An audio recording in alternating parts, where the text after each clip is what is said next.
আসসালামু আলাইকুম প্রিয় দর্শক, দেখেন এটা মালদ্বীপ ভোলামালে সেন্ট্রাল পার্ক।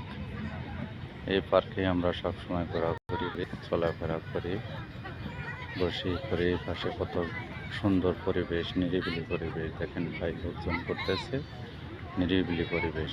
এটাই সেন্ট্রাল পার্ক, মালের মধ্যে সর্ববৃহত্তম, ভোলামালের মধ্যে সর্ববৃহত্তম পার্ক, সরকারি পার্ক। এটার ভিতরে দেখেন সবাই ঘোরাঘুরি করতেছে। আর এটা মালের ঐতিহাসিক একটা জিনিস। দেখেন মালের ঐতিহাসিক এক জিনিস এটা। যে এখানে কচ্ছপ আছে, সব কিছু আছে। যে কচ্ছপ দেখা যায় না, কচ্ছপ সব কিছু আছে।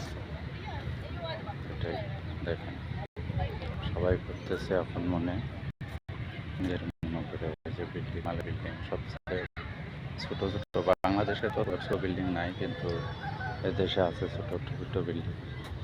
আর এটা একটা অরিত কোম্পানি মালের মধ্যে। দেখেন সবাই দেখেন ভাই, কিন্তু সবাই দেখেন, লাইক কমেন্ট শেয়ার করেন না, এটাই বড় দুঃখ। সবাই লাইক কমেন্ট শেয়ার করবেন এবং পেজটা ফলো করে দেবেন। প্লিজ প্লিজ প্লিজ পেজটা ফলো করে দেবেন।